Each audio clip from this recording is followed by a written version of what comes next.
A young bartender from a Pennsylvania pub vanished after closing time on a Saturday night, leaving behind a void that consumed everyone who knew him. But 6 years later, inside a room at a nearby motel, exterminators discover a sinister secret hidden beneath the carpet.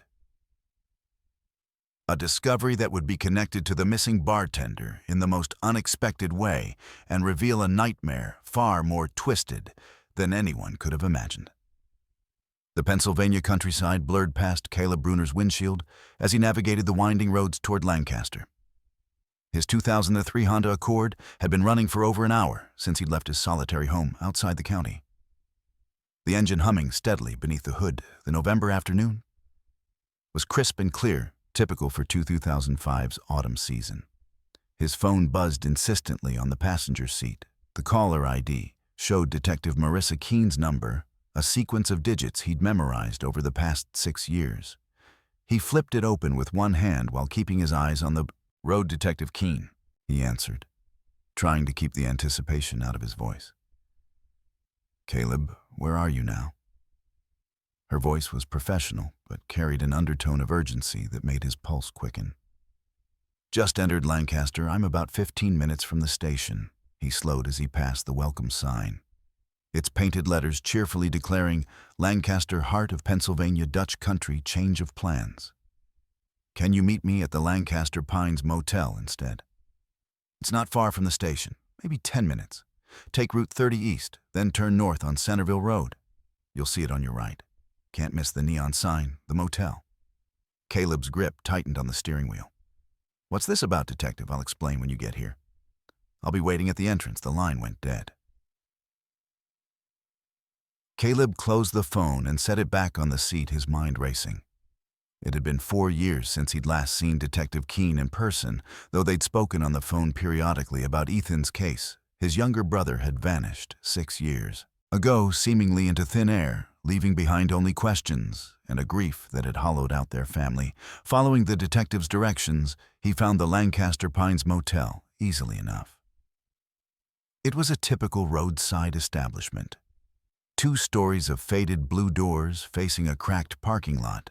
The neon sign flickered intermittently, the P and Pines struggling to stay lit.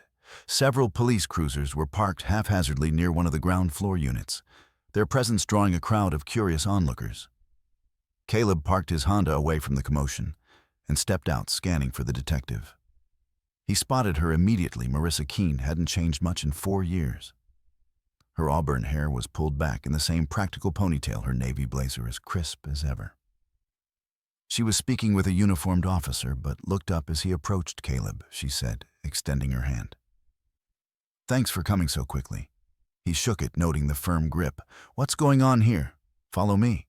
She led him through the gathering crowd. Motel guests in various states of dress clustered in the corridor, craning their necks to see into the open door of room 6. Staff members in burgundy uniforms whispered among themselves. Detective Keene's presence parted them like a ship through water. Inside the unit, the scene was controlled chaos. Crime scene technicians photographed every surface, while uniformed officers kept a perimeter. The room itself was standard motel fare: dated floral bedspread, particle board furniture, the lingering scent of industrial cleaner failing to mask years of transient occupation. Hernandez, Detective Keene, called to a woman in a maid's uniform standing near the door with a nervous-looking man in a manager's name tag. "This is Caleb Bruner. Can you explain what you found?" the maid whose name tag read. Mariah wrung her hands as she spoke. "I was deep cleaning the room. We do it every few months when we have vacancies. I noticed moths coming from under the carpet near the window. Lots of them. So Mr. Davidson here. He called the exterminator company, the manager." Davidson picked up the story when the exterminators started to roll back the carpet to check for an infestation they found. He gestured toward the corner of the room where several technicians were working. Caleb moved closer and felt his stomach drop. On the exposed wooden flooring, someone had drawn an elaborate symbol in what appeared to be black paint or marker. It was a pentagram enclosed in a circle with smaller symbols at each point. Dark stains, unmistakably old blood spotted other areas of the floor, though not directly near the symbol. What does this have to do with Ethan? Caleb asked, his voice tight. My brother was a devout Christian. He would never. Detective Keene held up an evidence bag. We ran a preliminary DNA test on the blood. The field test matched it to your brother's profile from our database.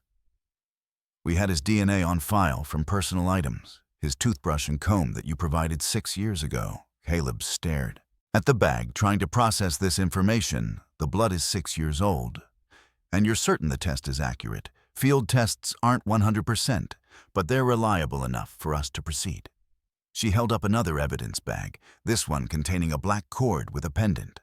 We also found this. Through the plastic, Caleb could see a simple Christian cross, the kind sold in religious bookstores throughout Pennsylvania. It was tarnished with age, but still recognizable. Detective Keene turned the bag so he could see the back of the cross etched into the metal in small, precise letters. Ethan Matthew Brunner, June 15th, 1999. That's his full name, Caleb said slowly, but the date, that's not his birthday, not his baptism date either. I don't know what that date means. The necklace matches the description in our files. You confirmed 6 years ago that he often wore a cross pendant. Yes, but I never really looked at the back, never saw this date. Caleb handed the evidence bag back, his hands unsteady. Is there anything else? Any other sign of him? Not yet. We're still processing the scene. Detective Keene studied him carefully. Caleb, what do you make of that symbol? He looked again at the pentagram on the floor. It's obviously a cult. Satanic, probably. Are there groups like that around here? The detective exchanged glances with another officer. Pennsylvania is deeply religious, Lancaster especially. We've had reports of some occult activity among college students. Mostly harmless stuff, kids playing at being rebellious. There are a few groups, but nothing we've been able to act on. No criminal activity we could prove. Did Ethan ever mention anything like this? Any strange groups, people who might have had a problem with him? No, never. He kept to himself. Mostly just worked weekends at that pub. Caleb paused. What about his boss, the pub owner? Out of town currently. We're trying to reach him. Detective Keene turned to the motel manager. Mr. Davidson, I need this room sealed. No one goes in or out without police authorization, and I strongly recommend you install security cameras. The lack of surveillance footage is going to make this investigation much harder. Davidson nodded vigorously. Of course, detective, whatever you need. She turned back to Caleb. I need to coordinate with my team, re-enter all the staff who were working 6 years ago. We'll need to track down anyone who's left employment here since then. She paused, her expression softening slightly. Why don't you get some rest? We'll handle the investigation from here. I think I'll stay in town for a few days, Caleb said. See if I can help, somehow. She handed him some paperwork. I'll need you to sign these confirming the identification of the personal effects. And Caleb, I'm sorry we're meeting again under these circumstances. He signed where indicated and returned the forms. As he left the room, he passed the manager, calling his staff together for police questioning. At the front desk, Caleb booked a room for the night, his mind still reeling from what he'd seen. The desk clerk processed his credit card efficiently, then hurried off to join the other staff. Alone in the lobby, Caleb noticed a rack of tourist brochures. One caught his eye, Lancaster Nightlife. Among the listings was the Crossroads pub, noting it opened at noon daily.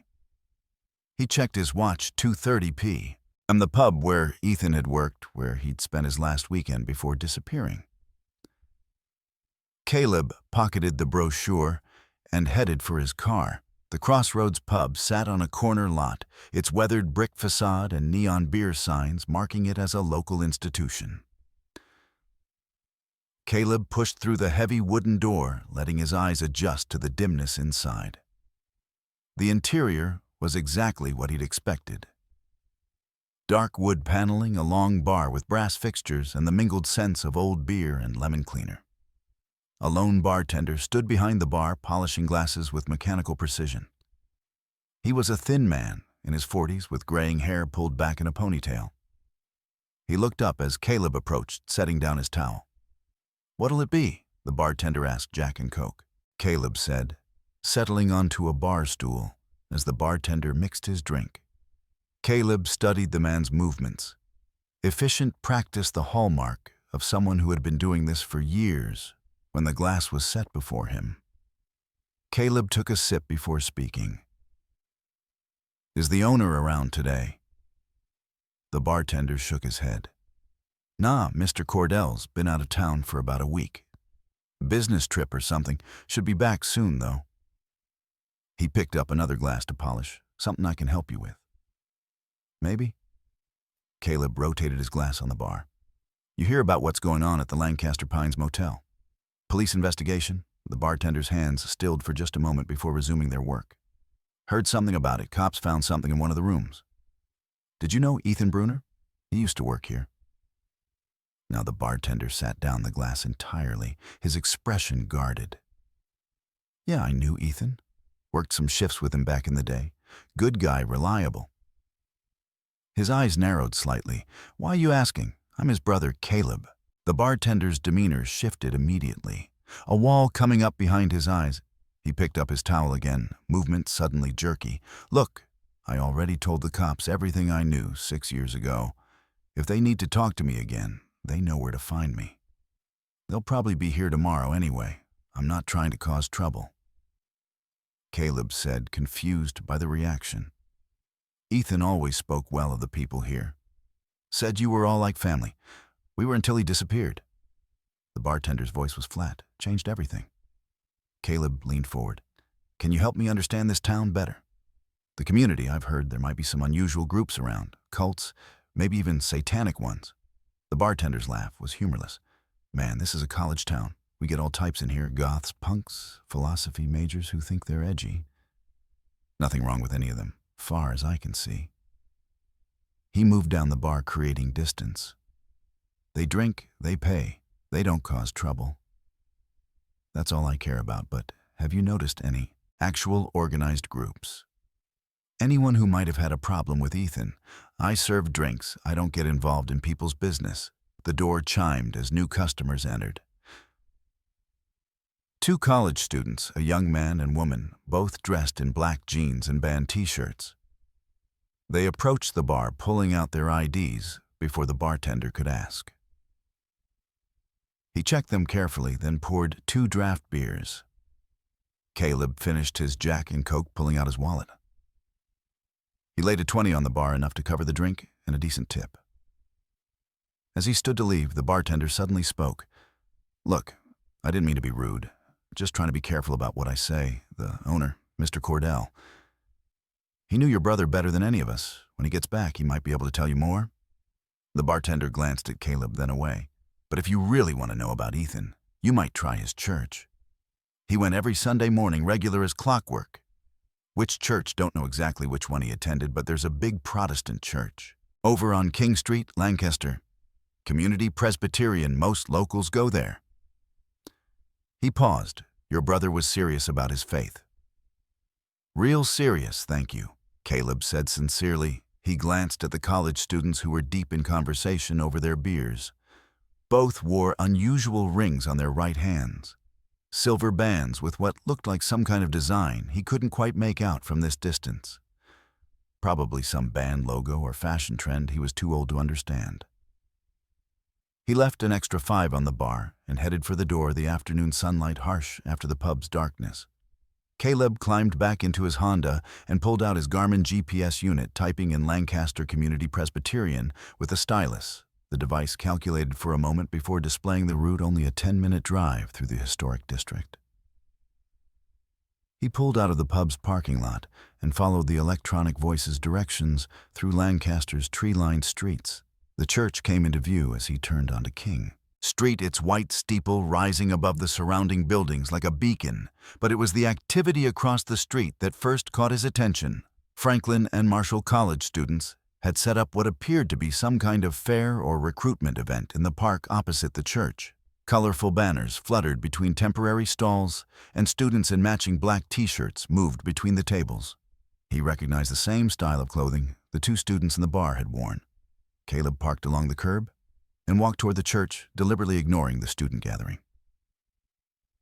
The Presbyterian church was an impressive structure, red brick with white trim tall windows with proper glazing, and heavy oak doors that spoke of permanence and tradition.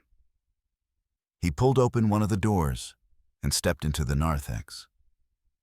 The interior was quiet for a weekday afternoon, but not empty. From the sanctuary, he could hear voices raised in harmony, a choir rehearsing. He followed the sound, his footsteps echoing on the hard polished floor in the sanctuary. About 15 people stood in the choir loft, their voices blending in what sounded like a traditional hymn. A man in his 50s stood before them, conducting with precise movements. He wore a clerical collar and black shirt. Clearly, the pastor Caleb waited in a pew until the song ended, then approached as the pastor gave notes to his choir. The man noticed him and excused himself, walking down to meet Caleb with an extended hand. "Welcome to Lancaster Community Presbyterian. I'm Pastor David Hartley." "Caleb Bruner," he replied, shaking the offered hand. "Sorry to interrupt your rehearsal." "Not at all. The choir can practice on their own for a few minutes." Pastor Hartley's eyes were kind but searching. "What brings you to our church today?" "I'm looking for information about my brother, Ethan Bruner. He went missing 6 years ago. Someone told me he might have been a member of your congregation." The pastor's brow furrowed thoughtfully. "Ethan Bruner. I'm afraid the name doesn't immediately ring a bell. You have to understand, we have over 700 members at each service, and we hold 3 services every Sunday. I tend to remember those most active in church programs." But he paused. "Do you have a photograph?" Caleb pulled out his Motorola Razr flip phone. Navigating to the saved photos, he showed the pastor a picture of Ethan from his bartending days, proudly displaying 2 colorful cocktails he'd created. The cross pendant was clearly visible against his white shirt, Pastor Hartley said, pointing at the screen. "I don't recognize the young man, but I definitely recognize that cross. We give those to members who complete our evangelism seminar, Winning Souls for Christ. It's an intensive 12-week course on sharing the gospel and bringing new disciples to the Lord. There's a date engraved on the back," Caleb said, "June 15th, 1999. Would that mean anything? That would be his graduation date from the seminar. We always engrave them as a commemoration." The pastor's expression grew more serious. "If your brother completed that course, he was a dedicated Christian, baptized, committed to spreading God's word." Caleb took a breath. "Pastor, the police found something this morning at the Lancaster Pines Motel. There was an occult symbol drawn on the floor, and blood that matches my brother's DNA." Pastor Hartley's face darkened. "I cannot believe anyone who wore that cross would willingly participate in occult practices. It goes against everything we teach, everything the seminar represents." "I agree. I think someone else did this to him. Someone who might be part of an occult group." Caleb leaned forward. "Are there groups like that in Lancaster?" The pastor sighed deeply, glancing toward the windows. "I'm afraid so. It's actually why we started the evangelism seminar in the first place. We've seen an alarming increase in occult fascination among young people, especially college students. Witchcraft magic, circles ritual practices. What starts as rebellion or curiosity can lead to much darker places." "How organized are these groups?" "More than you might think. They don't just meet in secret anymore. They hold open festivals, recruit at student organizations. They're bold about it." Pastor Hartley gestured toward the window. "That event across the street, I guarantee you'll find at least 1 or 2 occult groups recruiting there. And the police don't do anything. What can they do? Freedom of religion, freedom of assembly. Until there's criminal activity, they can prove their hands are tied." The pastor's voice carried frustration. "But it's very much the church's concern. The Lord forbids such practices. And we must protect our flock." Caleb stood. "Maybe I should check out that student event. If you do, be careful," Pastor Hartley warned. "Most of the students are just curious kids following trends." But the leaders, the ones really running these groups, they must have agendas. Why do you say that? We've had reports from congregation members, stories of rituals, ceremonies, but no one's ever brought forward real evidence of illegal activities. The pastor paused regarding your brother. I'll cooperate fully with any investigation. Now that you mention it, I do remember the police coming here 6 years ago asking questions. I'll help however I can. Thank you, Pastor. I appreciate your time. Remember, Pastor Hartley said as Caleb turned to leave, if you do encounter these people, pray for God's protection. And if you see anything illegal, contact the police immediately.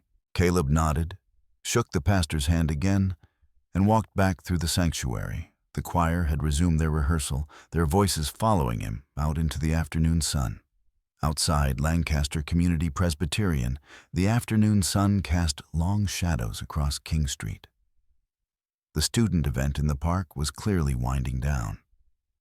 Several stalls had already been dismantled and students were loading folding tables into vans. It made sense. They'd probably been there since morning, and it was now pushing 3:30 p.m. Miss Caleb stood on the church steps, debating his approach. He was 32, clearly not college-aged, and would stand out among the students. As he weighed his options, a group of 5 students emerged from behind one of the remaining stalls. They were impossible to miss. Heavy black makeup rimmed their eyes, their hair styled in deliberately messy spikes, and colors that didn't occur in nature. They moved as a pack, laughing at some private joke. One of them, a young man with green-streaked hair, pointed directly at Caleb, standing on the church steps. The whole group turned to look, and their laughter grew louder. They began making exaggerated signs of the cross, mockingly genulecting in his direction. "Bless you, church boy," one of the girls called out, her voice dripping with sarcasm. Caleb noticed that they all wore identical rings on their right hands, the same style he'd glimpsed at the bar now. He could see them more clearly, silver bands with what appeared to be a ram's head design. He chose to ignore their taunts, watching as they climbed into a beat-up Ford Taurus and peeled out of their parking spot. Behind them, another group of similarly dressed students was struggling with the remnants of their stall. They carried rolled banners, a folding table, and boxes of what looked like flyers or promotional materials. One student, a girl with jet black hair and purple streaks, was trying to manage a particularly unwieldy banner that must have been 10 feet long. She stepped backward into the street, the banner blocking her view of oncoming traffic. Caleb saw the Chevy Silverado. Before she did, it was coming fast, the driver probably not expecting anyone to step into the road mid-block. Without thinking, Caleb sprinted forward, grabbing the girl around the waist and pulling her backward. They both tumbled onto the asphalt as the truck roared past its horn, blaring angrily. The banner flew from her hands, landing in a crumpled heap. Nearby, Jesus, the girl gasped, sprawled on the street. "That was close. Are you hurt, Caleb?" asked, helping her to her feet. His palms were scraped from the fall, but nothing serious. "No, I'm okay. Thanks to you." She brushed off her black jeans, looking shaken. "I didn't even see it coming." Her friends had noticed the commotion and came running. "Lily, what happened?" "I'm fine," she assured them. "This guy saved me." Caleb helped gather her scattered materials, the banner advertising something called Alternative Spirituality Society. A box of flyers with symbols he didn't recognize, and what looked like incense bundles. "Let me help you get this to your car," he offered. Lily nodded gratefully, and they walked to a Honda Civic parked down the block. Her friends had gone back to loading their own vehicle. As they loaded items into her back seat and trunk, Caleb couldn't help but notice the trunk's other contents. A box filled with what looked like hand-rolled cigarettes, probably marijuana, given the distinct herbal smell. Several cases of Keystone Light beer and another sealed box he couldn't identify. Lily quickly closed the trunk. "Thanks again. Really, I could have been killed." Her friends whistled from their car. "Lily, come on, I got to go," she said, hurrying to the driver's side. "But seriously, thank you." She drove off, following her friend's vehicle. It wasn't until her Honda was stopped at the intersection a block away that Caleb noticed something glinting in the street where they had fallen.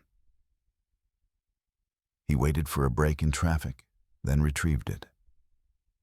It was one of those silver rings, clearly lies now bent and broken from being run over by multiple vehicles. The design was clearer up close. Definitely a goat's head surrounded by a pentagram. The band was cracked nearly in half. Caleb looked up to see Lily's car still waiting at the red light. Without really thinking about it, he jogged to his own car. She'd saved him from witnessing a tragedy. The least he could do was return her property. Maybe she needed it for something. He started his engine and pulled out, keeping her Honda in sight. As the light turned green, Caleb maintained a careful distance behind Lily's Honda Civic as it followed the other student's car through Lancaster's outskirts. The buildings grew sparer, replaced by farmland and patches of forest. After 20 minutes, they'd clearly left the town limits. And Caleb's unease grew. Where were these students heading? The road wound through Pennsylvania's rural landscape, past weathered barns and outfields preparing for winter. Traffic thinned until they were virtually alone on the two-lane highway. After another 10 minutes, Lily's turn signal blinked and she pulled onto the shoulder. The lead car stopped 100 yards ahead. Caleb pulled over behind her, his hand slightly trembling as he turned off the engine. Through his windshield, he watched Lily exit her car, her body language tense. He stepped out to meet her. "Why are you following me?" Her voice was sharp, frightened. "What do you want?" Caleb raised his hands peacefully.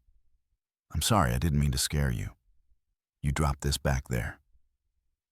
He pulled the broken ring from his pocket. "I thought you might need it." Lily took the mangled silver band, examining the cracked goat's head design. Her expression softened slightly. "Oh, it's destroyed." She looked up at him. "It's useless now, but thanks for trying, I guess."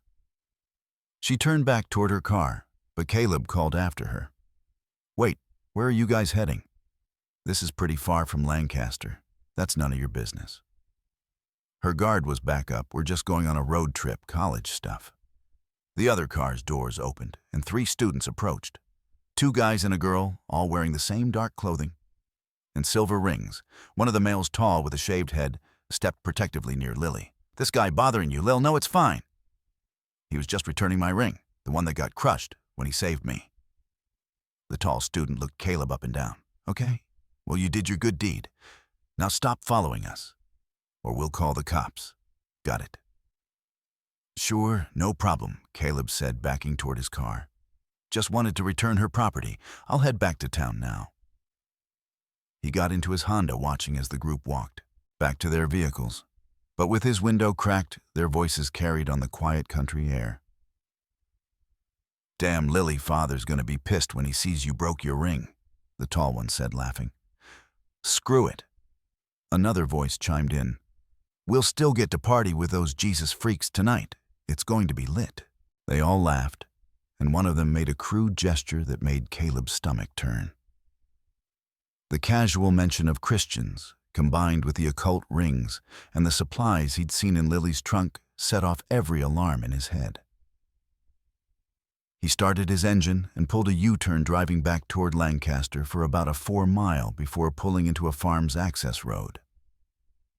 He waited 5 minutes, then turned around again.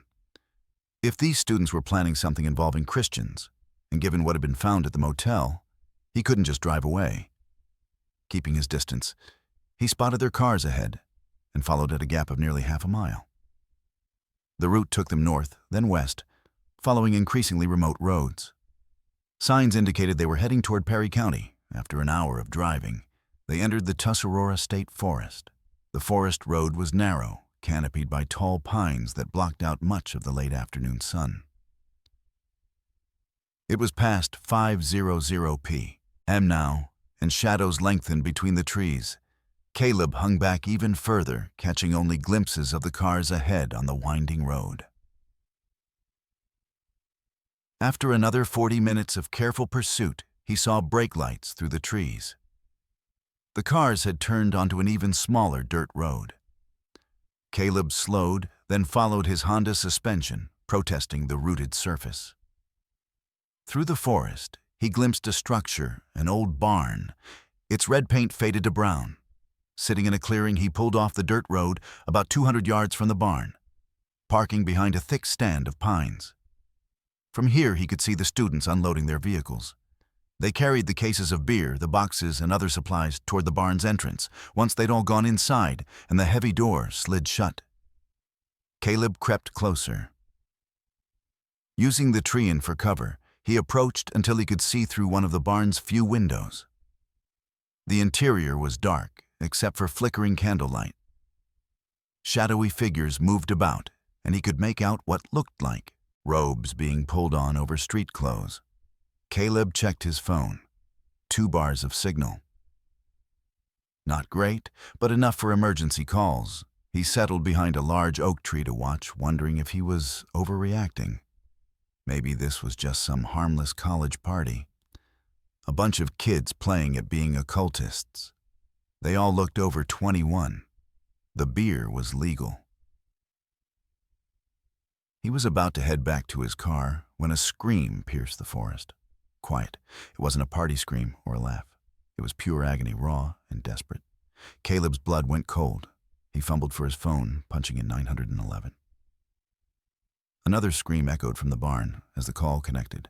911. What's your emergency? I'm at an old barn in Tuscarora State Forest.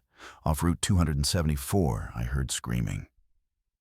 The barn door suddenly flew open, crashing against its frame.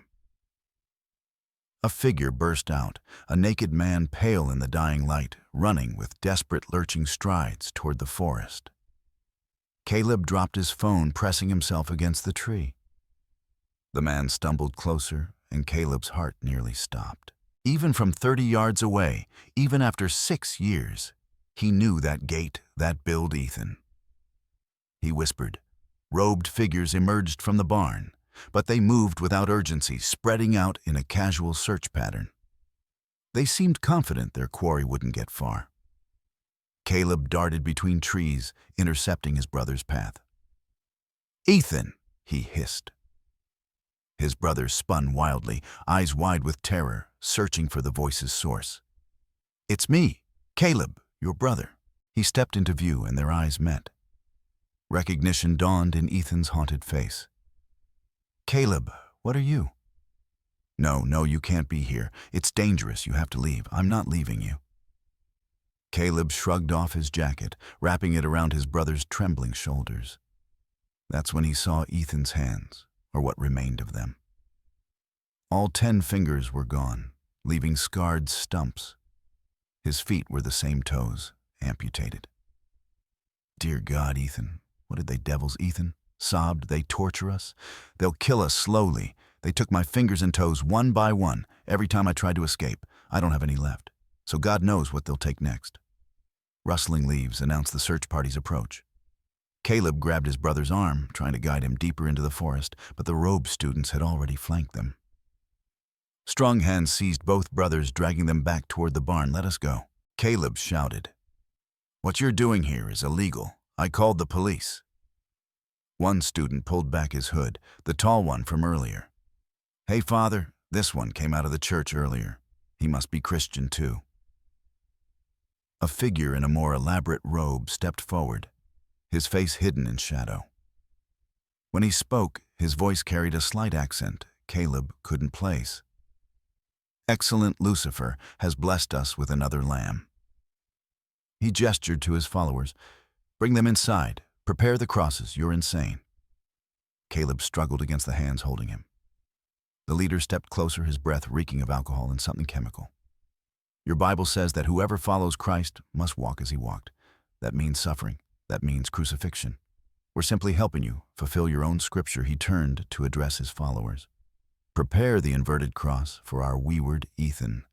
Since he has no more digits to offer, perhaps his eyes will suffice this time." "No," Ethan wailed. "Please, no more." They were dragged into the barn's interior, which reeked of incense, sweat, and fear.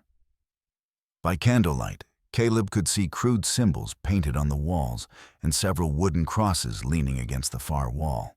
A silver tray sat on a makeshift altar holding what looked like pills and an ornate goblet of red wine. "Take 2 pills," each one robed figure commanded. "Drink the wine. It'll make things easier." Caleb and Ethan stood frozen. Then with desperate strength, Caleb swept his arm across the tray, sending pills scattering across the dirt floor and the wine spattering against the wall. "Shit, get those pills!" The cultists dropped to their knees, frantically searching for the scattered drugs in the dim light. In that moment of chaos, a sound cut through everything else. Police sirens growing louder, coming fast through the forest. The wailing of police sirens shattered the barn's oppressive atmosphere. The sound seemed to electrify Caleb, flooding him with desperate courage. As the robed figures scrambled for the scattered pills, he twisted violently away from the distracted hands holding him. His eyes swept the barn's interior and landed on an ornate wooden chair, almost a throne, where the leader had been sitting. Draped over one arm was a leather holster containing what looked like a .38 revolver. Without thinking, Caleb lunged for it, his fingers closing around the grip. Everyone back, he swung the weapon in. A wide arc, his hands shaking, but his voice firm. "Get away from my brother," the cultists froze. One of them, still holding Ethan, pressed a knife against his throat. "Drop the gun, or we'll bleed him out right here." "You kill him, I start shooting," Caleb said, surprised by his own steadiness. "Starting with your father." The sirens were getting louder. Multiple vehicles by the sound of it. The leader pushed back his hood, revealing a weathered face with cold dark eyes and graying hair. He looked more like a businessman than a cult leader, except for the savage intelligence in his expression. "You won't shoot," he said calmly. "Christians don't." A sudden commotion erupted from the barn's shadowy corners. Figures burst from behind stacked hay bales and farm equipment, naked, scarred, but very much alive. The other Christian captives threw themselves at their captives, with the desperate strength of people with nothing left to lose. The barn exploded into chaos. Robed figures grappled with their former victims. The knife fell, away from Ethan's throat as his captor was tackled. Someone knocked over a candelabra, sending shadows dancing wildly on the walls. Caleb didn't waste the opportunity. He ran for the barn door, throwing it open and shouting, "In here, we need help in here." State police cruisers were screeching to a halt in the clearing, their lights painting the trees red and blue. Officers poured out, weapons drawn, moving with trained precision. "Drop the weapon," one shouted at Caleb. He immediately placed the revolver on the ground and raised his hands. "There are victims inside. They need help." The officers swept past him into the barn. What followed was swift and professional. Commands rang out. On the ground, hands where I can see them. The cultists, outnumbered and caught off guard, offered little resistance. One by one, the robed figures were handcuffed and led outside. Officers made them kneel in a line on the grass as more police vehicles arrived. The EMTs were right behind them, wheeling gurneys and carrying medical supplies. Caleb watched as an officer pulled the hood off the leader, revealing his face clearly in the flashing lights. The officer's eyes widened. He spoke urgently into his radio, and Caleb caught fragments. "Positive ID, Salvador. Herrera, Mexican national wanted list." More officers surrounded the kneeling leader, their manner shifting from routine arrest to high alert. The victims were being helped from the barn, now wrapped in thermal blankets. Some walking, others carried. Caleb counted 5 besides Ethan, all showing signs of prolonged captivity and abuse. Their relief was palpable. Some crying, others staring in shocked silence at the sky they probably thought they'd never see again. Among the arrested cultists, Caleb recognized several faces from the student fair. There was the tall one with the shaved head, now looking very young and scared, without his hood. And there was Lily, the girl he'd saved from traffic. Her heavy makeup was smeared with tears, her expression a mixture of shame and terror, as an officer cuffed her hands behind her back. A detective approached Caleb, notebook in hand. "Sir, I'm Detective Rodriguez. Can you tell me how you came to be here?" Caleb pointed to Lily. I helped that girl earlier today when she almost got hit by a car. She dropped her ring, a cult symbol on it, and I tried to return it. That's what led me to follow them here. We'll need a full statement, Rodriguez said. These people are going to be questioned thoroughly at the station. We'll sort out who's a victim and who's a perpetrator. He paused, looking at the barn, where crime scene technicians were now entering. This is going to be a major investigation from inside the barn. Caleb heard an officer shout, "We've got a hidden room here. Stairs going down. Jesus Christ." There's a whole underground setup. More emergency vehicles arrived. FBI, ATF, even what looked like DEA, whatever they'd stumbled onto was bigger than a simple cult, Caleb. He turned to see Ethan on a gurney, an oxygen mask over his face. Caleb rushed to his brother's side. Tears finally coming, they gripped each other's hands. Or in Ethan's case, what remained of them. "I thought you were dead," Caleb whispered. 6 years, Ethan. We thought you were gone. Ethan pulled the mask aside slightly. So much happened. Can't, not now. Someday I'll tell you everything, but his voice broke. It's okay, Caleb said. You don't have to explain anything. You're alive. That's all that matters. An EMT gently replaced Ethan's oxygen mask. Sir, we need to transport him now. He's severely dehydrated, malnourished, and the amputations show signs of infection. He needs immediate hospital care. Which hospital? Caleb asked. Lancaster General, are you family? I'm his brother. You can follow us, but we need to go now, Caleb. Squeezed Ethan's hand once more, then jogged to his Honda. As he started the engine, he took one last look at the scene.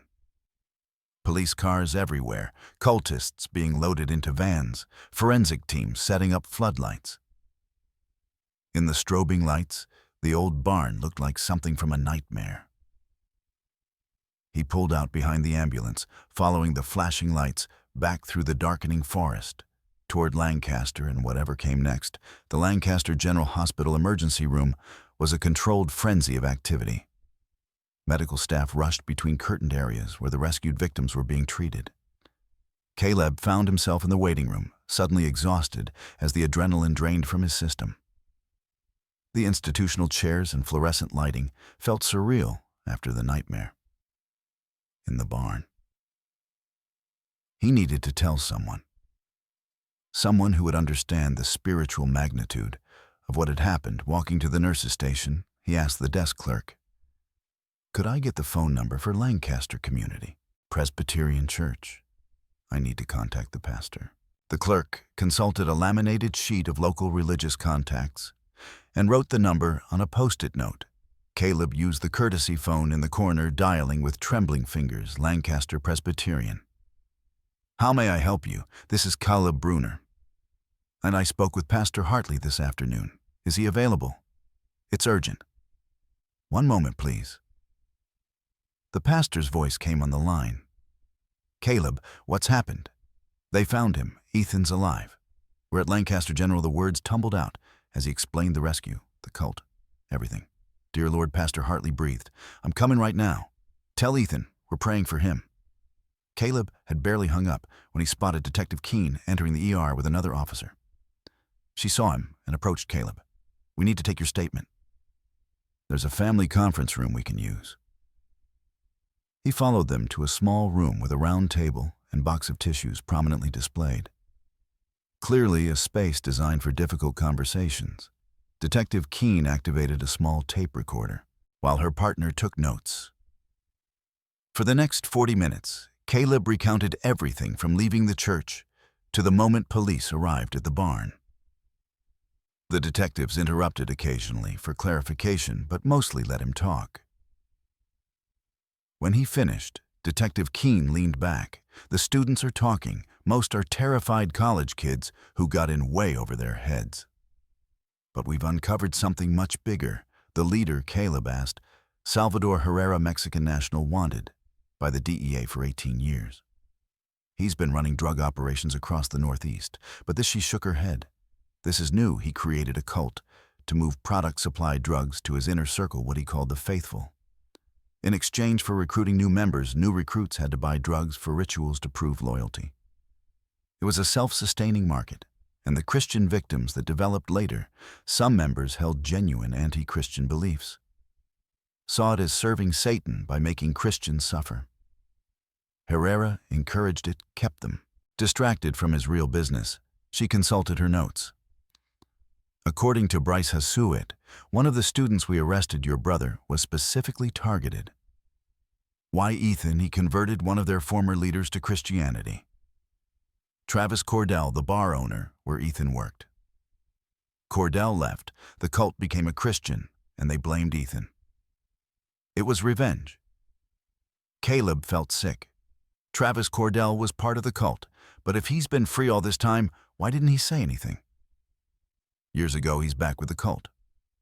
Now, Detective Keene said, when they captured Ethan, the cult made Travis believe that the Christian God had no real power. Couldn't even protect his own people because of his past betrayal. Travis was no longer in a leadership role. They demoted him, kept him at the bottom until he could prove his loyalty again. Keene pulled out a photograph and placed it on the table. Has told us exactly what happened. Saturday night 6 years ago, Ethan closed the bar and stepped outside for some air. They were waiting, injected him with methamphetamine, and threw him into the trunk of a car. The motel room, 6. They performed their ritual there. That's where the symbol and blood came from. The front desk clerk, Sati Morrison, was part of the cult. She made sure no one investigated, then disappeared shortly after. After the motel, they took Ethan to the barn. She showed him another photograph. A cellar wall covered in scratched crosses and Bible verses. In one corner, in shaky letters, Ethan B., the Lord is my shepherd, I shall not want. Psalm 23. Caleb's vision blurred with tears. He wrote that when he still had fingers, the conditions were horrific. They kept Christian victims alive, to torture them, mocking their faith by saying they should suffer like Christ. Twisted theology. Detective Keene's voice held disgust. Herrera faces federal drug charges, kidnapping, torture, potentially murder if we find bodies in that underground room. The students face varying charges based on involvement. A knock interrupted them, a doctor in. Scrubs peered in. Mr. Bruner, your brother is stable and in room 314. You can see him now. Caleb thanked the detectives and hurried to the elevator, 3rd floor, following signs to room 314. Through the doorway, he saw Ethan propped up in the hospital bed. IV lines running into his arms, looking small and fragile under the white sheets. Ethan, his brother's eyes opened. Focusing slowly, Caleb. The name came out as a whisper. Caleb pulled a chair close, carefully taking Ethan's mutilated hand. The tears came freely now. 6 years of grief and guilt and hope all mixing together. Ethan's lips moved barely audible. Though I walk through the valley of the shadow of death, I will fear no evil, for you are with me. Caleb finished, your rod and your staff, they comfort me. A figure appeared in the doorway. Pastor Hartley, still in his clerical collar, carrying a worn Bible. May I? Aye. He asked gently. Caleb nodded, and the pastor entered. Standing at the foot of the bed, Ethan, I'm Pastor Hartley from Lancaster Presbyterian. Your brother told me what happened. We've been praying for you. The whole congregation has been praying for 6 years. Ethan's eyes filled with tears. The pastor opened his Bible but didn't read from it. Instead, he prayed from the heart for healing, for peace, for the other victims, even for the souls of those who had done such evil. As the prayer ended, Caleb felt something shift in the room. Not a dramatic miracle, but a quiet presence. His brother was alive, damaged, scarred, but alive. The valley of the shadow of death had not claimed him. Through faith, through hope, through a love that endured 6 years of not knowing that they had found their way back to each other. And in that hospital room, with machines beeping and the PA system calling doctors, Caleb understood that sometimes the greatest testimonies come from the darkest places. Ethan squeezed his hand weakly, and Caleb squeezed back, neither brother needing words. They were together again. Everything else could wait.